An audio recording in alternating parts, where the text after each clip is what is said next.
Welcome to Roll to Save, the RPG history podcast. Dungeons and Dragons.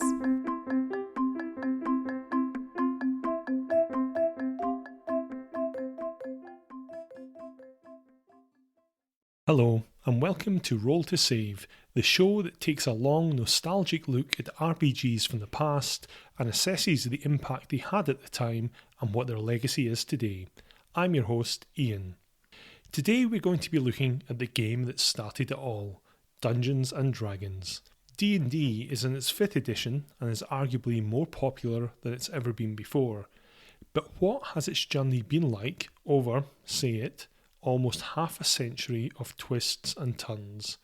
On today's show, we're going to take a look at the background, both of the game and the people involved in its development, the controversies and challenges it faced along the way, and where it has ended up today. In the second part of this podcast, we will be fondly reminiscing about our favourite memories of this game. Okay, let's get to it. Where are we off to first, voiceover lady? History.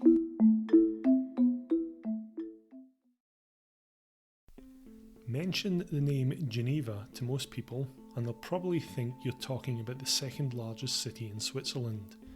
Mention Lake Geneva and they will assume the city has a lake, which it does. It's one of the largest in Europe. However, if you inform them that you're talking about Lake Geneva, Wisconsin, most of them will look blankly at you, which isn't surprising really. Lake Geneva is a small Midwestern town of less than 8,000 people, and it's around 50 miles away from the larger and better known city of Milwaukee. It does have a lake, although it's considerably smaller than its European relative. Although it is popular with tourists from Illinois, it remains largely unknown to the population at large. Unless that is, you're an old school role player. You see, Lake Geneva can be argued as being the spiritual home of role-playing games because it was there in 1972 that Dave Arneson, a wargamer from Minneapolis, ran a game set in a fantasy world of his own creation for a fellow wargamer, a Lake Geneva resident named Gary Gygax. The game took place in a setting that Arneson called Blackmoor, and it was run using rules Dave had developed from the wargame Chainmail, a system that Gygax himself had worked on along with Jeff Perrin.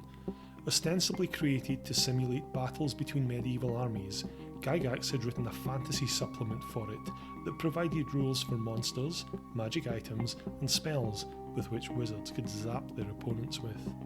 However, the thing that really blew Gygax away by the game that Arneson ran for him was the scale.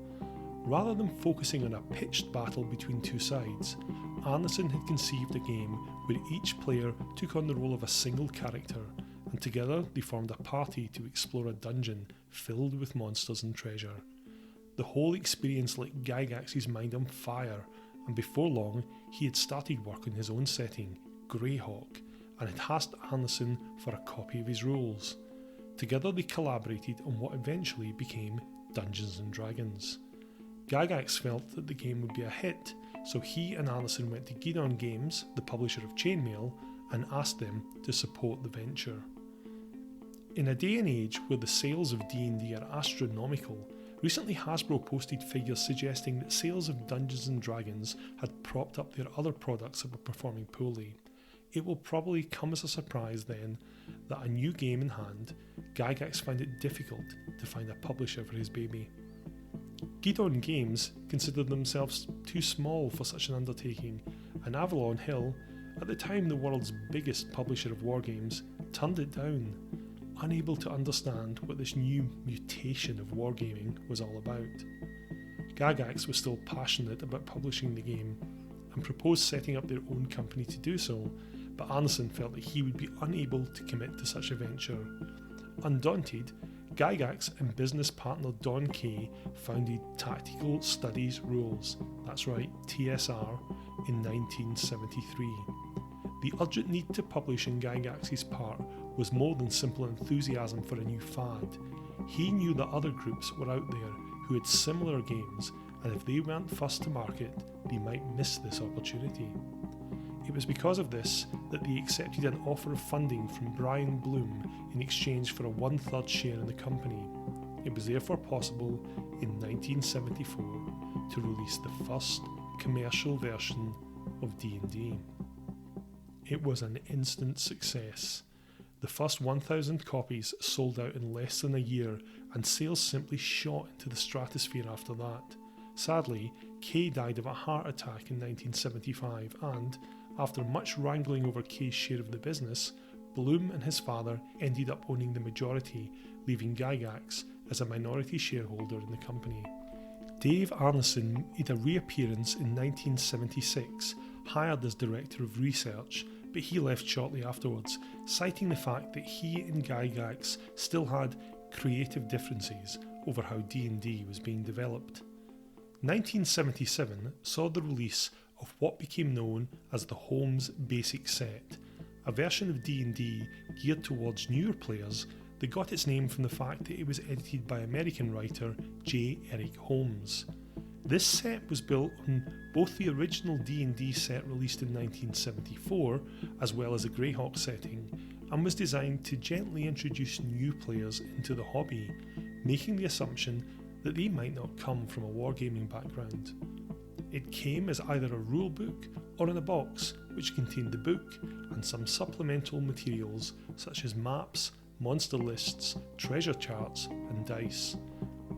Later printings replaced these materials with modules, TSR's term for adventure supplements, including classics such as The Keep on the Borderlands.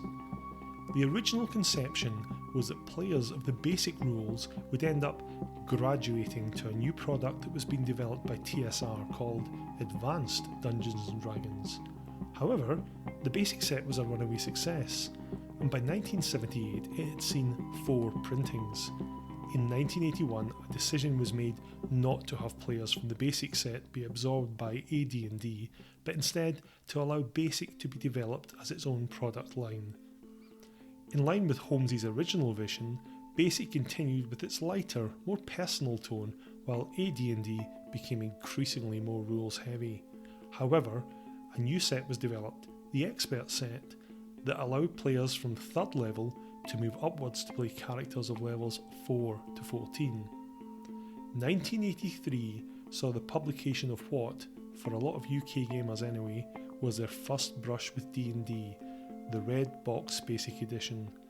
Featuring an iconic cover image by Larry Elmore of a fighter locked in a life-or-death struggle with a dragon, this edition was revised by Frank Mentzer and now included a 64-page player's manual, a 48-page Dungeon Master's rulebook, and 6 dice that had to be coloured in with a crayon. This probably seems ludicrous to younger players, but it was actually fairly standard practice for games at the time. I remember 1st edition Warhammer Fantasy Battle having something similar.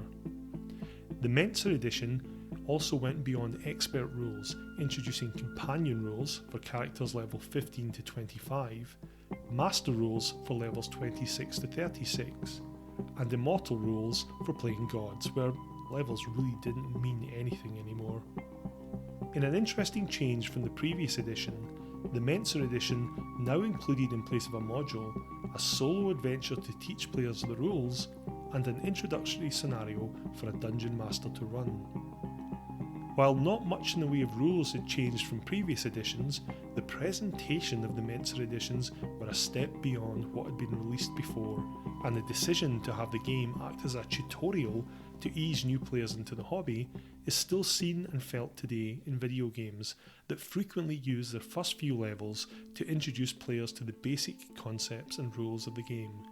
All of this has its roots in basic D&D. In parallel to the development of the basic editions, in 1977 Gygax threw himself into the development of Advanced Dungeons & Dragons.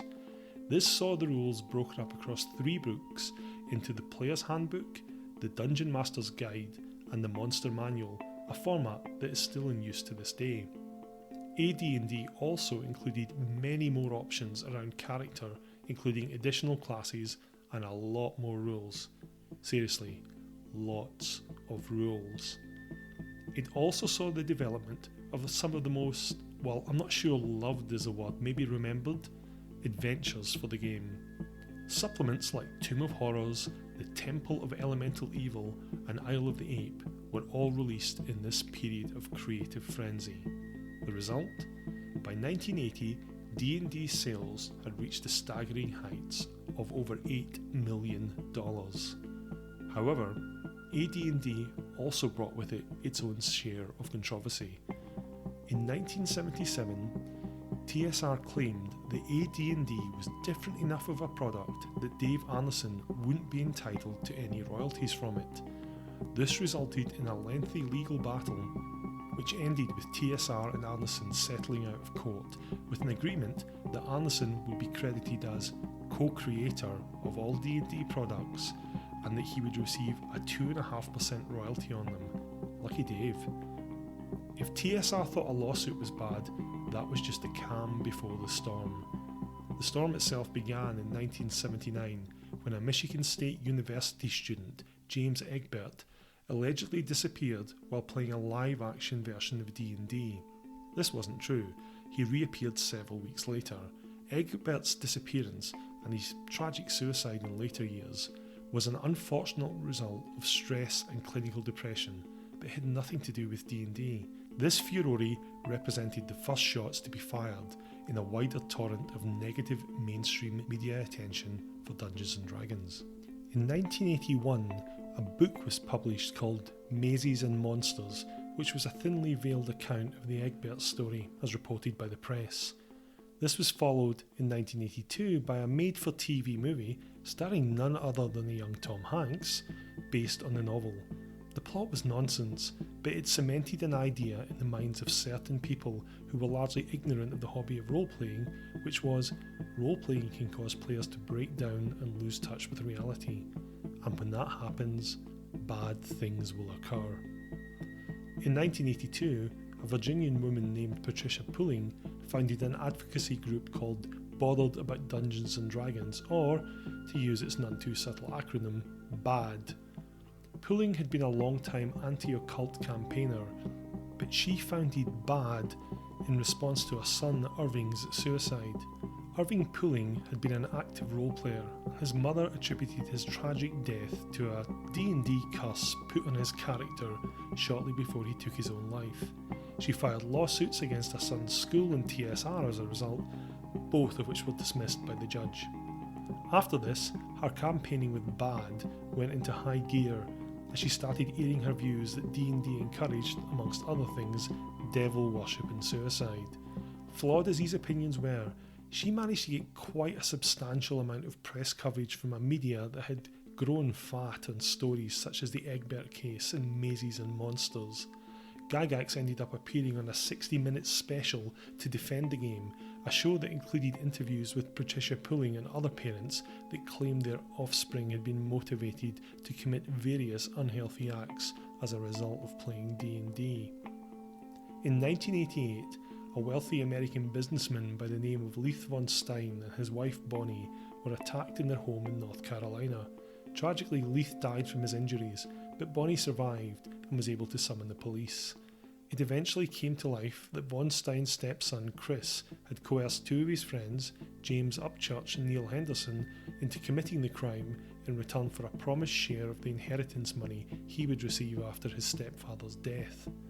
It was a horrendous tragedy motivated by pure greed, but two books written on the subject, Cruel Doubt and Blood Games, both heavily emphasised the perpetrator's interest in Dungeons & Dragons, as if that was what drove them to commit such a horrendous crime. Despite this storm of controversy, D&D continued to flourish, with sales almost doubling to around $60 million. However, all wasn't well at TSR. In 1981, Kevin Bloom, Brian's brother, had purchased their father's shares, and as a result, the Bloom brothers ended up having the controlling interest in the company. The end result was that Gygax and the Blooms found themselves increasingly at odds over management of the company. This, coupled with Gygax's turbulent personal life, which led to an acrimonious divorce in 1983, saw TSR split into two divisions, TSR Inc. and TSR Entertainment Inc., the latter of which Gygax was made president of. This saw him flying to Hollywood to negotiate, amongst other things, a D&D cartoon and the production of a D&D movie, whilst the Blooms oversaw the hobby aspect of the business. It was in 1984, whilst tying down some details of the D&D movie, that Gygax received word that the Blooms were looking to sell TSR for $6 million. Shooting back to Lake Geneva, he found that although TSR were doing very well on paper, they were grossing over $30 million, the expenses incurred by the business were absolutely staggering, which saw them teetering towards insolvency. He convinced the board to fire Kevin Bloom as company president, and, to prevent the board from selling the company out from underneath him, he exercised a stock option that gave him just over 50% control. Appointing himself president and CEO, he set to work tasking TSR with the production of new material that he hoped would turn around the slump. He even called upon Dave Anderson again, asking him to produce a series of Blackburn modules for D&D. Those are the ones with the DA prefix.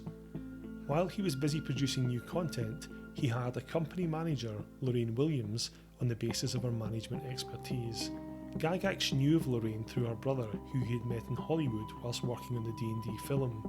Originally he had asked her to invest, but when she declined, he offered her a job, knowing that she had the skills and chops to deal with the TSR creditors and get the wheels of commerce turning again.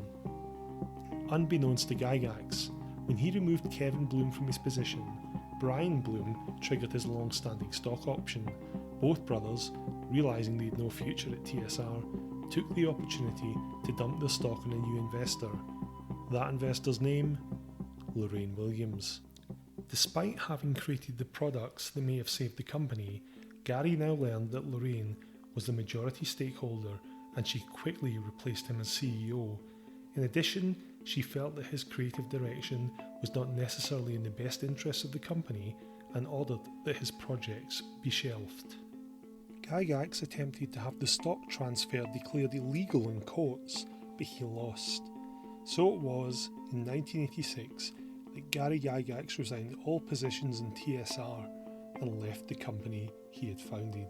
1989 saw the publication of AD&D 2nd edition, a move that was seen by some as a way of cutting Gygax off from the royalties of previous editions of the game. This saw the standard 3-book format, but instead of a monster manual, there was a monstrous compendium that was a loose-leaf binder. This idea didn't do well, and it was replaced by a monstrous manual in 1993 in the traditional hardback book format. Conscious of the controversies of the early 1980s, the writers of 2nd Ed deliberately removed all references to demons, devils and the like. Sexually suggestive artwork was toned down, and the option to play evil things, such as assassins, were removed. Probably one of the things that 2nd edition was most fondly remembered for was the modules that focused on genres other than the traditional Tolkien-esque European medieval fantasy setting. Spelljammer, Dark Sun and Al-Qadim were all developed in this era, and classics such as Ravenloft were further enhanced. However, all was not rosy for TSR. In a series of increasingly unwise business ventures, including a collectible dice game, CD-ROM accessories and games with videotapes, led to the company once again nearing financial collapse. As a solution, they entered into an extremely sketchy deal with their distributor and printer, which ultimately led to the distributor returning boatloads of product and the printer refusing to print anything new for them. TSR, it seemed, was not long for this planet. The company that had created the role-playing hobby was facing oblivion just over 20 years after it started. It would take a miracle to get them out of this hole.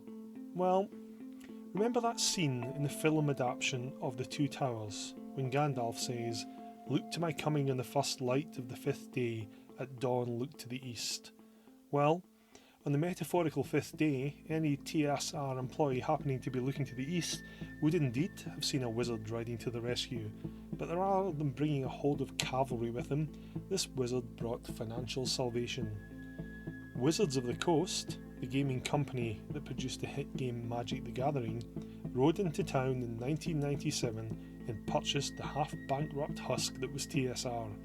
3 years later, they released 3rd edition D&D, making the move to end the split between basic and advanced Dungeons and Dragons.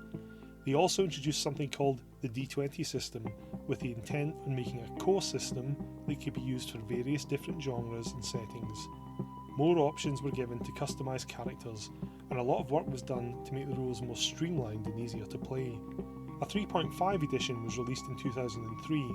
This included a boatload of minor rules changes, but was otherwise the same game. 4th edition was released in 2008, and almost immediately prompted an angry backlash from players who had become financially invested in the 3rd edition. 4th edition was a major revision to the game's systems, and many who played it have commented that it felt more like a tactical miniatures game than an RPG. The use of a battle grid and, miniatures helped reinforce this image. Although the core rules are relatively simple to learn, one of the biggest complaints from players, other than "why did you kill 3rd Ed?", is that combat ended up taking substantially longer in this edition compared to the others. In 2012, Wizards announced the development of a project called D&D Next and invited players to take part in the playtesting, which would take approximately 2 years. The end result was D&D 5th edition that was released in 2014.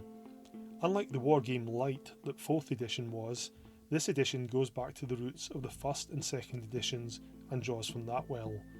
And unlike the complicated mess that some other editions became, 5th Ed is refreshing for its simplicity. There's the option for a lot of other rules like tactical combat and multiclassing, but they're not essential to play, or even part of the main body of rules. Curiously, when 5th Ed was released, it wasn't been released into a market where the previous version of D&D was the number one RPG at the time. Instead, upon 5th Ed's release, it was Pathfinder, the game created in response to the fans who were unhappy with D&D 4th Ed and the premature death of 3rd edition that was currently sitting at the top of the heap.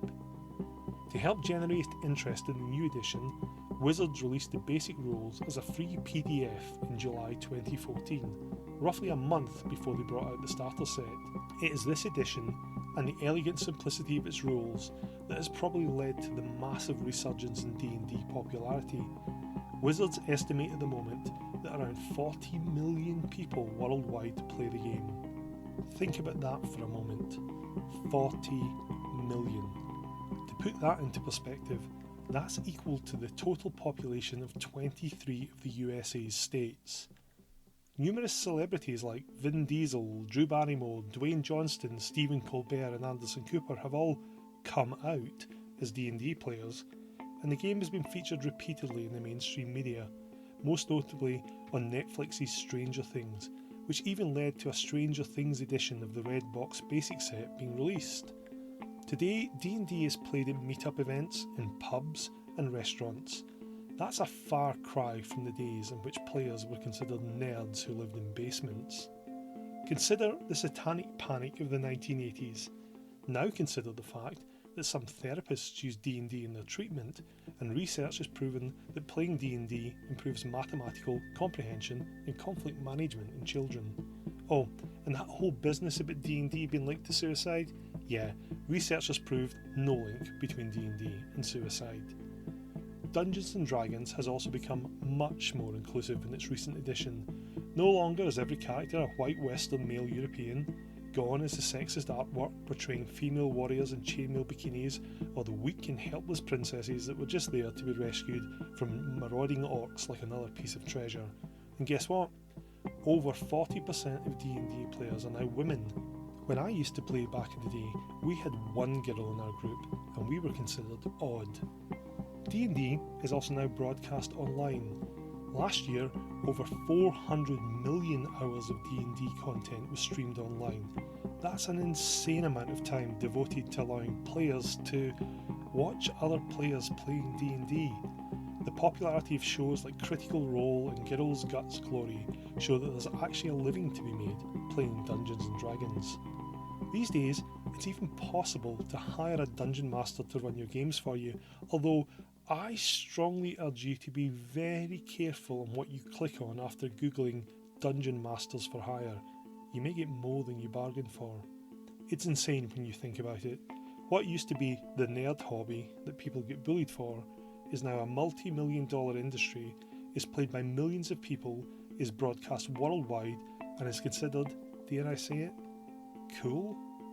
However, never forget that it all started when a gamer in Minneapolis thought, wouldn't it be more exciting to play the role of a single person in this war game rather than a whole army? Dave Arneson, we thank you.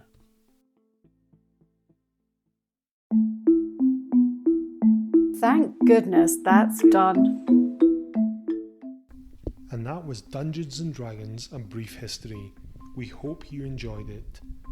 Tune in to the next part of this episode to hear us wittering on about our memories of the game. We're a podcast about old school role-playing games, and if you enjoyed this episode, please get in touch with us on Twitter at SavePodcast or email us at roll.2.save.pod@gmail.com. You can also find us on Facebook by searching for Roll to Save. If you enjoyed this episode, please be sure to leave us a review on your podcast directory of choice. We really appreciate them and it helps with visibility. Thanks again for listening.